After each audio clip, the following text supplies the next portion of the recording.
La muerte que tú le temes no existe, no como te la enseñaron.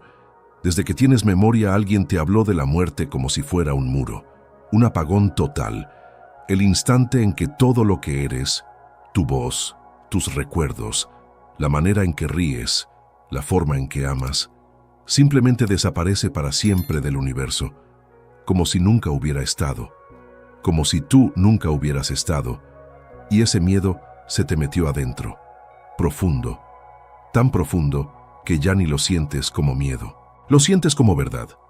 Pero hay un problema enorme con esa historia, esa versión de la muerte, esa nada absoluta, ese borrado total, no aparece en ninguna ley fundamental del universo, en ninguna. Ningún experimento en la historia de la ciencia ha detectado jamás que algo que existe puede simplemente dejar de existir. Nunca ha pasado, ni una sola vez. Entonces la pregunta que nadie te hizo es esta: ¿de dónde salió esa idea? Porque no salió de la física. Y si lees el texto antiguo en el idioma en que fue escrito, tampoco salió de ahí. Salió de algo mucho más humano, mucho más oscuro y mucho más conveniente para ciertas personas, pero eso lo vamos a ver en detalle más adelante. Por ahora quédate con esto. Te mintieron sobre la muerte. No completamente, pero sí en la parte que más te lastima. Piénsalo un momento. ¿Cuántas decisiones en tu vida has tomado desde ese miedo? ¿Cuántas cosas no dijiste, no hiciste, no fuiste, porque en algún lugar dentro de ti había una voz que decía que el tiempo se acaba y nada de lo que hagas va a importar para siempre? Ese miedo no es neutral. Ese miedo te moldea, te controla. Y lo más grave es que nadie te preguntó si querías cargarlo. Te lo pusieron encima y te dijeron que era la verdad. Ahora bien, no te estoy diciendo que la muerte no existe. Eso sería absurdo. Los cuerpos se detienen, los corazones paran, las personas se van y dejan un hueco que duele como nada en este mundo. Eso es real, eso nadie lo niega. Lo que te estoy diciendo es que la historia del borrado total, la nada eterna, el apagón absoluto, esa versión específica que te enseñaron a temer, esa no tiene ningún respaldo en las leyes que gobiernan el universo. Y hay un hombre que lo entendió mejor que casi nadie.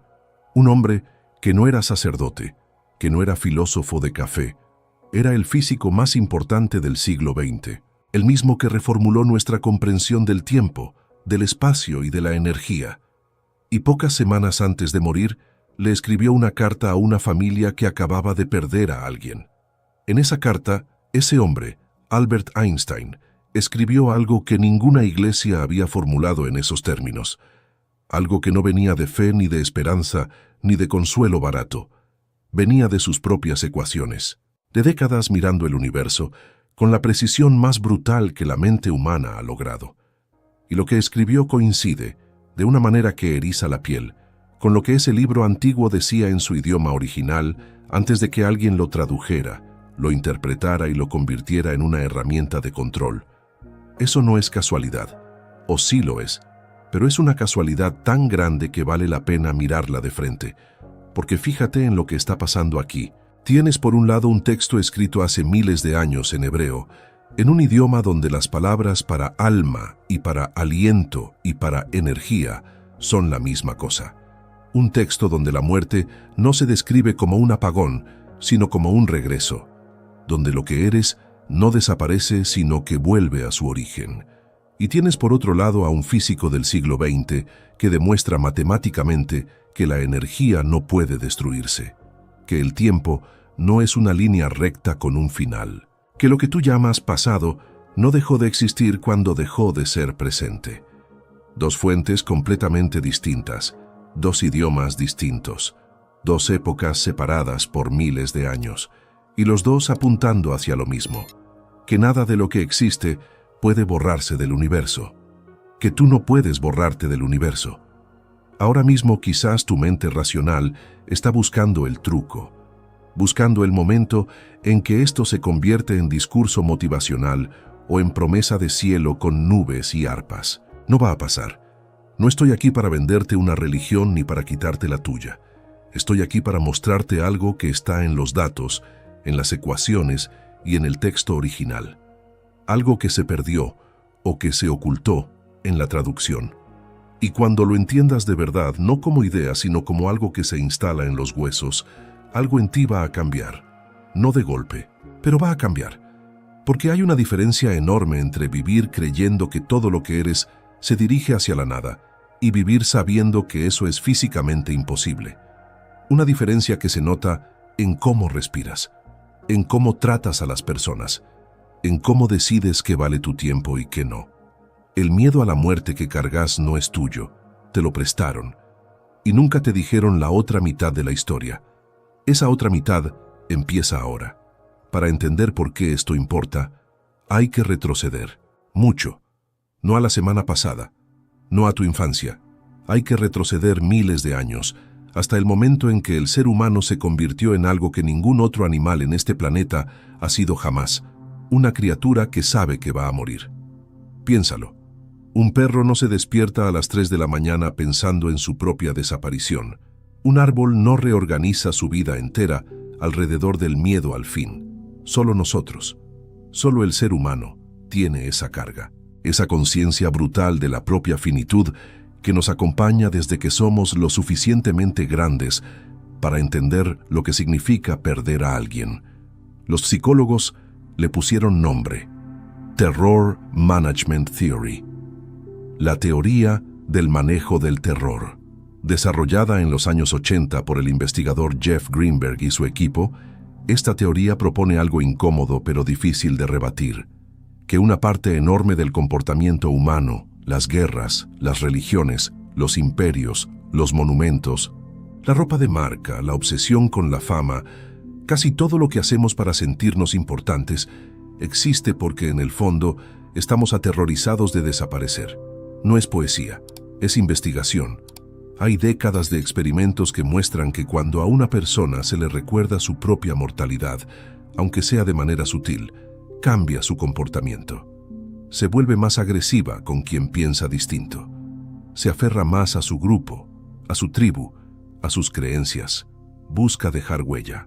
Busca significado con una urgencia que antes no tenía. Ese miedo es el motor más poderoso de la historia humana. Y sobre ese motor se construyeron cosas increíbles: arte, filosofía, ciencia. También se construyeron cosas oscuras, sistemas de poder que usaron ese terror de una manera muy específica. Te decimos lo que pasa después de morir, y a cambio, tú nos obedeces ahora. Una transacción tan vieja como la civilización misma. No es conspiración, es historia documentada. En el Egipto antiguo, el faraón era la llave entre la vida y la eternidad. En la Roma imperial, el culto a los emperadores divinizados cumplía la misma función. Y en distintas épocas y distintas geografías, quien controlaba el relato de la muerte, controlaba también el relato de la vida. Eso no significa que todas las tradiciones espirituales sean falsas. No es lo que estoy diciendo. Lo que estoy diciendo es que cuando un mensaje lleva miles de años siendo traducido, adaptado, interpretado y administrado por instituciones con intereses propios, es completamente razonable preguntarse qué se perdió en el camino. ¿Qué matices desaparecieron? ¿Qué palabras se suavizaron, se eliminaron o se cambiaron por otras que resultaban más convenientes? Y aquí entra el texto antiguo, porque lo que la mayoría de la gente conoce de la Biblia no es la Biblia. Es una traducción de una traducción de una interpretación. Y en cada paso de ese proceso, algo se fue perdiendo. En el hebreo original, el idioma en que fueron escritos los primeros libros, existen dos palabras que casi ninguna traducción logra capturar bien. La primera es nefesh, la segunda es ruach. Y la diferencia entre lo que esas palabras significan en hebreo y lo que las traducciones convencionales dicen que significan es la diferencia entre una muerte que borra y una muerte que transforma. Nefesh no significa alma en el sentido que tú conoces. No es una especie de fantasma interno que vive dentro de tu cuerpo como inquilino. Nefesh es más cercano a lo que hoy llamaríamos vida consciente, la experiencia de existir, el ser que percibe, que siente, que está presente. Ruaj es otra cosa. Ruaj es aliento, viento, movimiento, energía activa. Y en el texto de Génesis, cuando se describe la creación del ser humano, no dice que Dios metió un alma dentro de un cuerpo. Dice que tomó polvo, materia y sopló ruaj en ella, energía en movimiento entrando en la materia. Y esa combinación produjo nefesh, produjo vida consciente. ¿Ves la diferencia? No es un alma atrapada en un cuerpo esperando ser liberada. Es energía organizando materia para producir conciencia. Es casi exactamente el lenguaje que usaría un físico contemporáneo. Y en Eclesiastés, uno de los textos más honestos y perturbadores de toda esa tradición, se dice algo que en la mayoría de las traducciones suena a resignación fúnebre, pero que en hebreo suena completamente distinto. El polvo vuelve a la tierra de donde vino, y el ruaj regresa a quien lo dio. Regresa, no desaparece, no se apaga, regresa. Ahora bien, aquí es donde entra el hombre que no debería encajar en esta historia, y sin embargo encaja perfectamente. Albert Einstein no creció en una tradición religiosa ortodoxa. No creía en un Dios personal. Públicamente describía su espiritualidad como una especie de asombro profundo ante el orden del universo, lo que él mismo llamó religiosidad cósmica. No era el tipo de persona que cita las escrituras para consolar a alguien. Y sin embargo, en marzo de 1955, cuando murió su amigo más cercano, el físico italiano Michele Besso, Einstein le escribió una carta a la familia.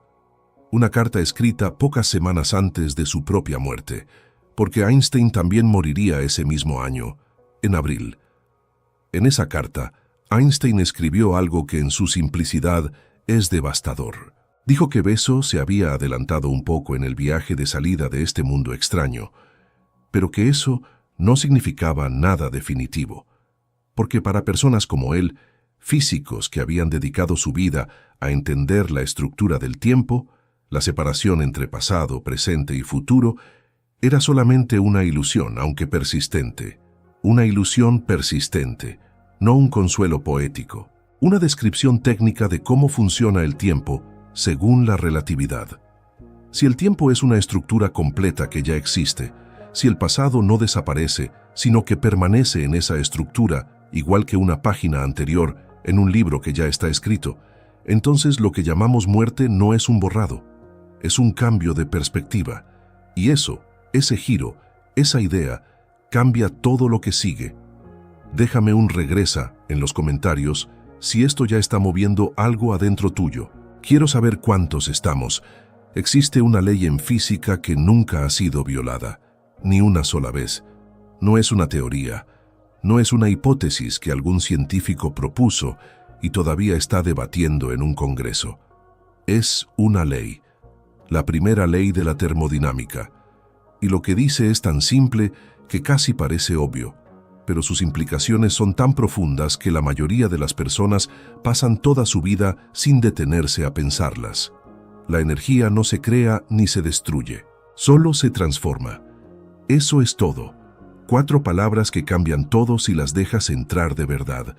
Ahora, aplícalo a ti, a lo que eres ahora mismo, en este momento, escuchando esto. Tu cuerpo no es un objeto sólido y separado del universo. Es un proceso. Es energía en movimiento constante, calor que irradia, impulsos eléctricos disparándose por tu sistema nervioso a velocidades increíbles, átomos que se renuevan, que entran y salen, que llevan en su historia el rastro de estrellas que explotaron hace miles de millones de años antes de que existiera este planeta. Tú estás hecho literalmente de polvo de estrellas que aprendió a pensar. Y la ley dice que eso no puede desaparecer, no puede apagarse, no puede borrarse, no puede convertirse en nada, porque la nada no existe como destino dentro de las leyes que gobiernan este universo. Lo que existe se transforma. Siempre, sin excepción. Cada vez que algo parece desaparecer, la física encuentra a dónde fue, en qué se convirtió, cómo se reorganizó. Entonces, la pregunta que debería quitarte el sueño no es si vas a morir. La pregunta es, ¿a dónde se va exactamente lo que eres cuando el cuerpo se detiene?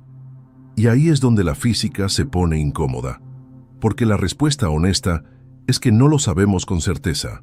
Pero lo que sí sabemos, con una certeza absoluta respaldada por cada experimento que la humanidad ha realizado, es que no se va a la nada.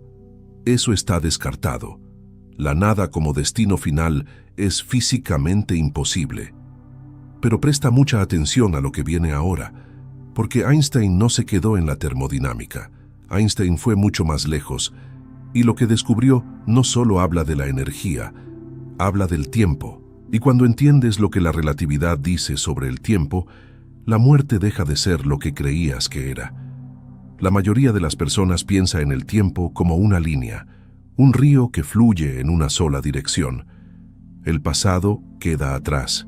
El presente es este instante fugaz, y el futuro todavía no existe. Las cosas nacen, viven y mueren. Y cuando mueren, dejan de estar en cualquier lugar del universo. Se van, se borran. El río sigue y ellas se quedan en algún punto atrás que ya no existe. Einstein demostró que eso es una ilusión, no metafóricamente, matemáticamente. Con la teoría de la relatividad especial, Einstein mostró que el tiempo no fluye igual para todos, que dependiendo de tu velocidad y de la gravedad que experimentas, el tiempo pasa más rápido o más lento. Dos personas pueden vivir el mismo evento en momentos distintos dependiendo de dónde estén y cómo se muevan. Y si el tiempo puede estirarse y contraerse, si no es universal ni constante, entonces no puede ser un río que fluye en una sola dirección para todo el universo al mismo tiempo.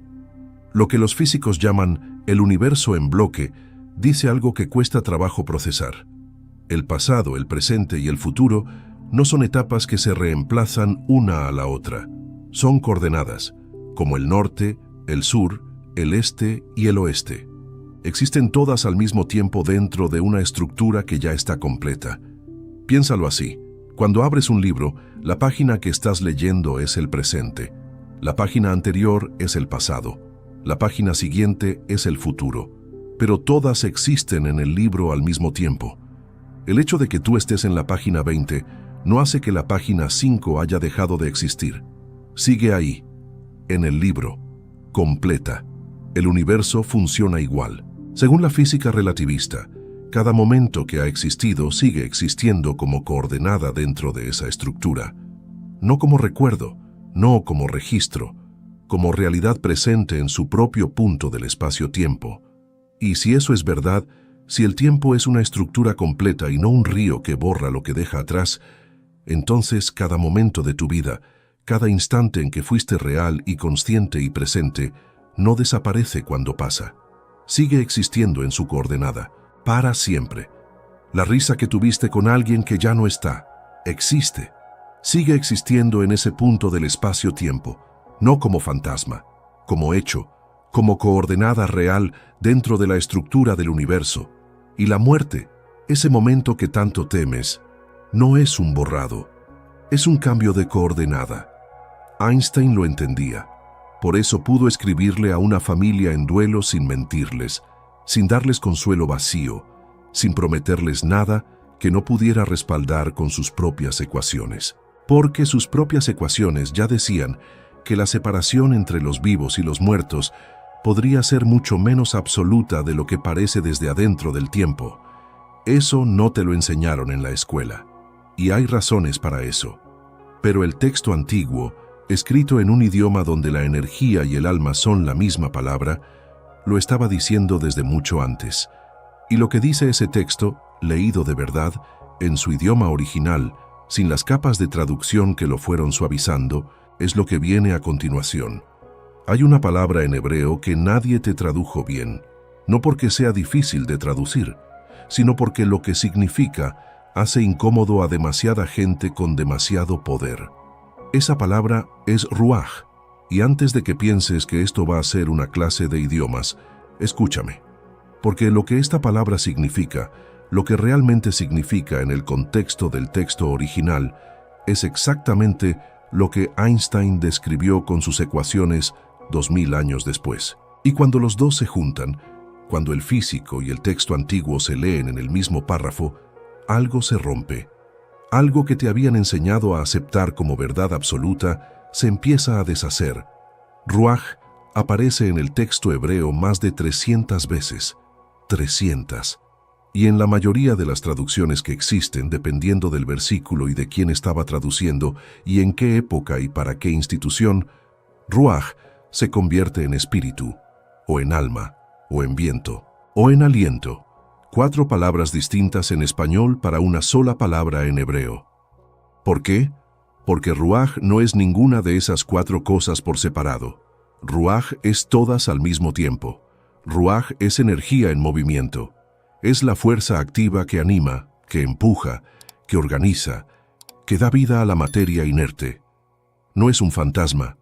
No es una esencia mística flotando dentro de tu cuerpo, esperando escapar. Es algo mucho más cercano a lo que un físico contemporáneo llamaría energía consciente, en movimiento. Y en Génesis, el texto más leído de toda esa tradición, cuando se describe el momento en que el ser humano cobra vida, no dice lo que la mayoría cree que dice. No dice que Dios metió un alma dentro de un cuerpo de barro. Lo que dice, en el hebreo original, es que tomó materia, polvo, y sopló ruaj en ella, energía activa entrando en la materia. Y esa combinación, materia más ruaj, produjo nefesh, produjo vida consciente. Eso no es teología, eso es casi física. Materia más energía organizada produce conciencia. Eso es lo que el texto dice, en su idioma, sin capas de interpretación encima. Ahora viene la parte que más se perdió en la traducción. En Eclesiastés 12, versículo 7, hay una frase que en la mayoría de las versiones suena a resignación fúnebre. Suena a ese tipo de consuelo triste que te dan en un funeral cuando no saben qué más decir. Suena a todo termina, acepta tu destino, polvo eres y en polvo te convertirás. Pero eso no es lo que dice el texto original. Lo que dice es esto: el polvo vuelve a la tierra de donde vino, y el ruaj regresa a Dios que lo dio. Regresa, no se apaga, no se borra, no desaparece en la nada. Regresa, vuelve a su origen, se reintegra a la fuente de donde salió. Como el agua que se evapora y vuelve al ciclo, como la energía que se transforma y sigue existiendo en otra forma, no como la misma configuración, no como el mismo cuerpo, no como la misma personalidad que conoces, pero como energía real que no deja de existir. Presta mucha atención a lo que viene ahora, porque aquí es donde la física y el texto antiguo se miran a los ojos. La primera ley de la termodinámica dice que la energía no se destruye, se transforma. El texto hebreo dice que el ruaj, la energía vital, no desaparece, regresa. Los dos están describiendo el mismo fenómeno con 2 idiomas distintos, separados por 2000 años. Esa coincidencia no te la enseñaron, y yo me pasé mucho tiempo preguntándome por qué. Y aquí necesito salirme un momento del papel de narrador. Necesito hablarte como persona, como alguien que creció con este miedo encima y que en algún punto de su vida tuvo que decidir si seguía cargándolo o si se ponía a investigar de verdad qué había detrás. Yo no crecí en una familia religiosa, pero el miedo a la muerte me llegó igual. Llega solo. No necesita que nadie te lo enseñe formalmente. Se instala solo, en algún momento de la infancia, cuando por primera vez entiendes que las personas que amas pueden desaparecer y que tú también vas a desaparecer. Para mí ese miedo tenía una forma muy específica.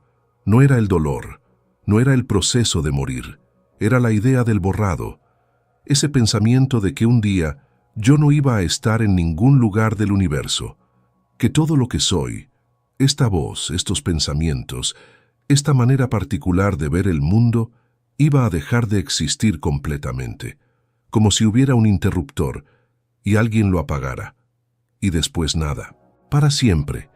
Ese pensamiento me paralizaba, y lo curioso es que cuando empecé a leer física de verdad, no para aprobar un examen, sino para entender el universo en que vivo, lo primero que sentí no fue alivio, fue enojo. Enojo porque nadie me había dicho antes que la nada absoluta es físicamente imposible, que está descartada por las mismas leyes que hacen que el sol salga cada mañana, que el universo tiene prohibido borrar lo que existe. Nadie me lo dijo, y me pregunté mucho tiempo si era ignorancia o si era algo más intencional que eso. Porque fíjate en lo que pasa cuando crees que la muerte es un borrado total. Vives con urgencia desesperada. Tomas decisiones desde el miedo. Buscas significado externo porque el interno no te parece suficiente frente a la eternidad de la nada. Eres, en una palabra, manejable. Y fíjate en lo que pasa si sabes, no si crees, sino si sabes, que la energía que eres no puede destruirse, que el Ruaj regresa, que cada momento que viviste existe para siempre como coordenada en la estructura del universo.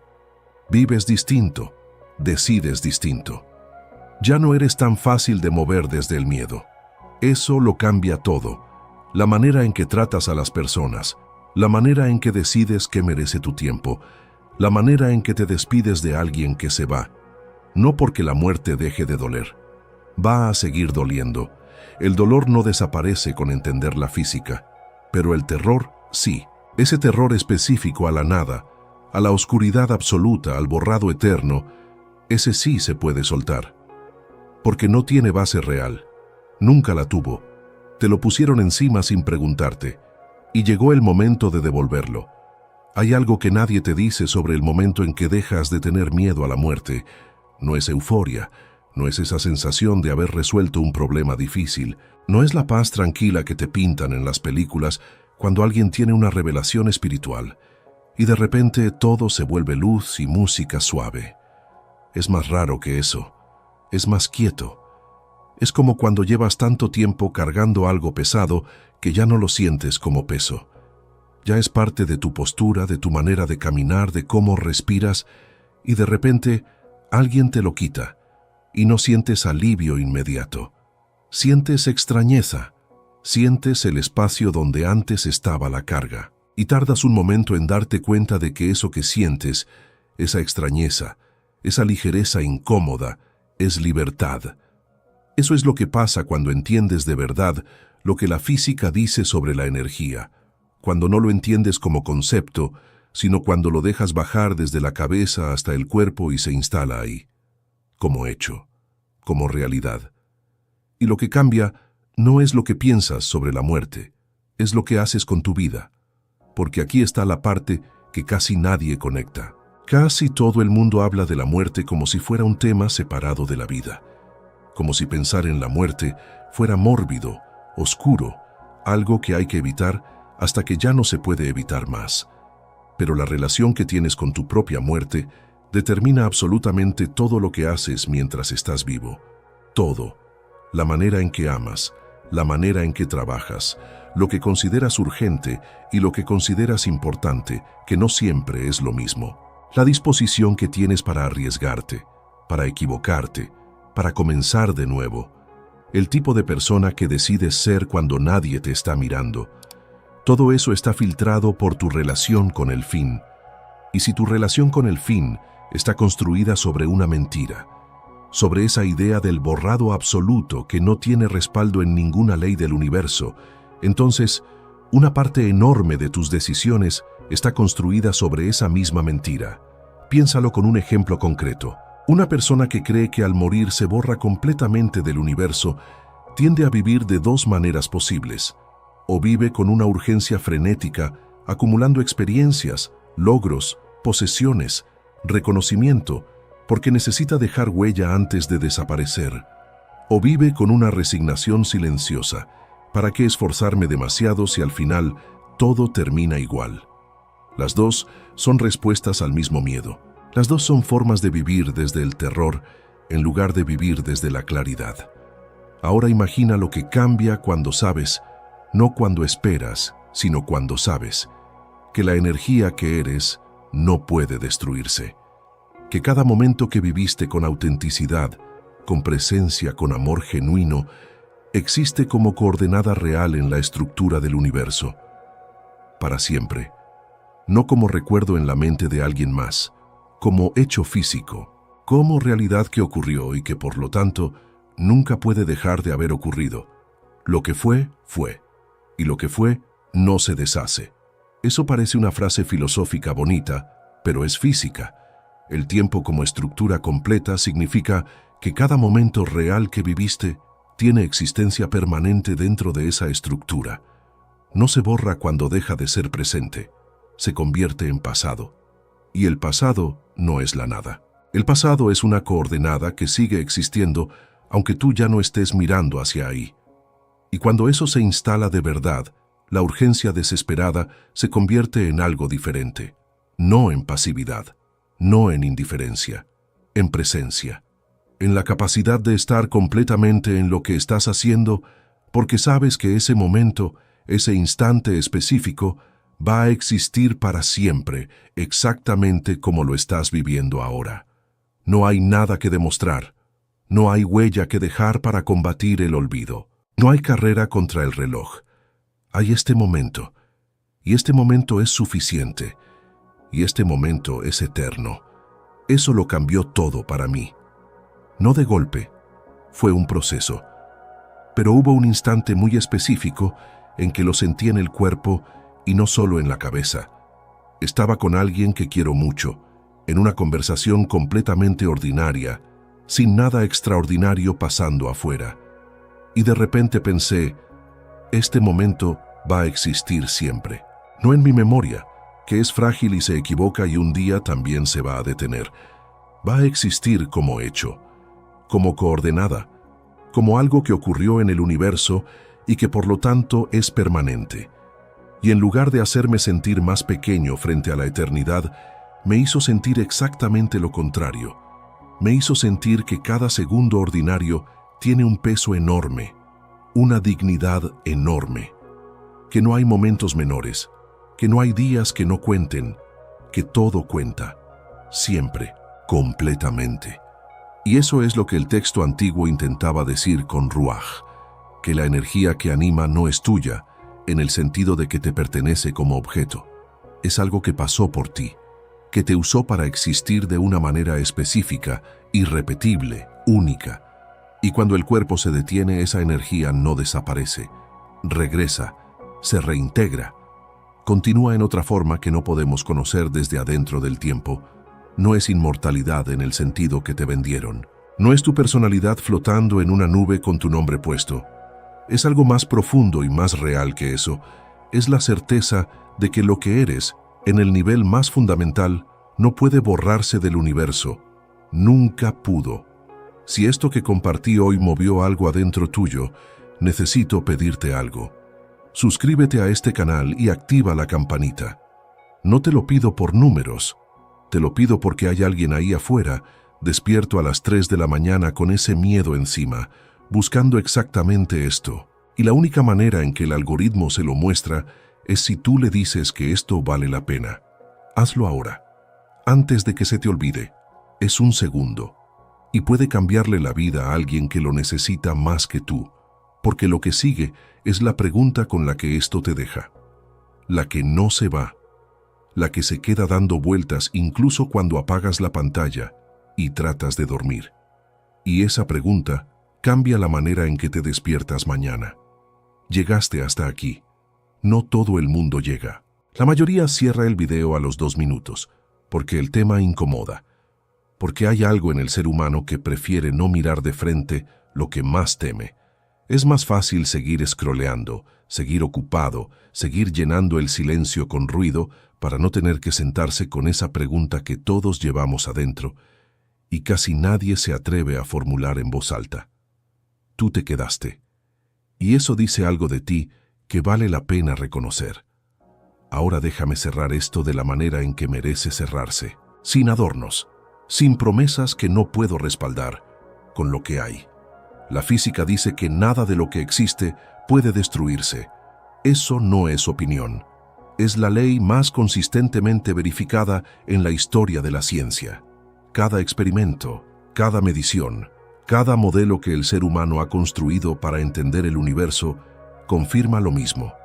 La energía se transforma, siempre, sin excepción. La nada como destino final está prohibida por las mismas leyes que hacen que este planeta siga girando. La relatividad dice que el tiempo no es un río que borra lo que deja atrás.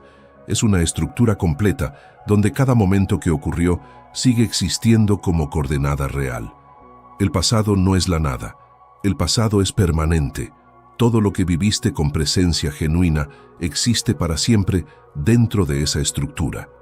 No como recuerdo, como hecho. Y el texto antiguo, leído en su idioma original, en ese hebreo donde ruaj significa energía en movimiento y no fantasma, dice que al morir, el polvo regresa a la tierra y la energía regresa a su origen. No se apaga, regresa. Dos fuentes completamente distintas, separadas por 2000 años, apuntando hacia lo mismo, que el borrado absoluto no existe, que nunca existió, que lo que te enseñaron a temer era una versión incompleta de una historia mucho más grande. Y Einstein, ese hombre que reformuló nuestra comprensión del universo entero, que pasó décadas mirando las leyes del cosmos con la precisión más brutal que la mente humana ha logrado, en las últimas semanas de su vida le escribió a una familia en duelo y les dijo que la separación entre los vivos y los muertos era una ilusión persistente, no un consuelo. Una descripción técnica de cómo funciona el tiempo según sus propias ecuaciones. Un físico y un texto de 3000 años diciendo lo mismo con palabras distintas. Eso no es casualidad que se pueda ignorar fácilmente. Ahora bien, quiero ser honesto contigo sobre lo que este video no es. No es una prueba de que existe vida después de la muerte en el sentido que las religiones describen. No es una garantía de que tu conciencia específica, tu voz, tu memoria, tu manera de reír, continúa en algún lugar con tu nombre puesto. La física no llega hasta ahí. Y yo no voy a prometerte lo que no puedo respaldar. Lo que sí puedo decirte, con todo el respaldo que la física y el texto original dan, es esto. La nada absoluta está descartada. El borrado total es físicamente imposible. La energía que eres se transforma, no se destruye. Y cada momento real que viviste existe de manera permanente en la estructura del universo. Eso no es poco, eso es enorme. Porque el miedo que cargabas no era miedo a la muerte en abstracto. Era miedo a la nada, a la oscuridad absoluta, al borrado eterno. Y ese miedo específico, ese, no tiene base real en ninguna ley del universo. Te lo pusieron encima y nunca fue tuyo. Y ahora que lo sabes, o al menos ahora que tienes las herramientas para investigarlo por tu cuenta, la pregunta que queda no es sobre la muerte. La pregunta es sobre la vida, sobre cómo vas a vivir sabiendo lo que ahora sabes. Sobre qué cambia en ti cuando dejas de tomar decisiones desde el terror a desaparecer y empiezas a tomarlas desde la certeza de que cada momento que vives es permanente. Esa pregunta no tiene una respuesta que yo pueda darte. Esa respuesta solo existe adentro tuyo y va a seguir trabajando después de que cierres esta pantalla. Esta noche, mañana, en algún momento ordinario de la semana, cuando menos lo esperes, algo de lo que escuchaste hoy va a aparecer de nuevo. Y vas a ver algo, una conversación, un atardecer, una persona que quieres, con ojos distintos. Eso es lo que hace la información real cuando entra de verdad. No grita. Trabaja en silencio. Déjame en los comentarios una sola palabra. Regresa. Si entendiste por qué esa palabra, si conectaste lo que significa dentro de todo lo que vimos hoy, entonces sabes que no es solo una palabra, es una descripción, es lo que hace el ruaj, es lo que la física no prohíbe, sino que garantiza. Regresa. Y si hay alguien en tu vida que carga ese miedo, alguien que se despierta a las 3 de la mañana con esa oscuridad encima, mándale este video. No con explicaciones, solo mándalo. Que llegue solo, que haga lo que tiene que hacer. Nos vemos en el próximo. Aunque después de todo lo que vimos hoy ya sabes que vernos de nuevo no significa exactamente lo que creías que significaba.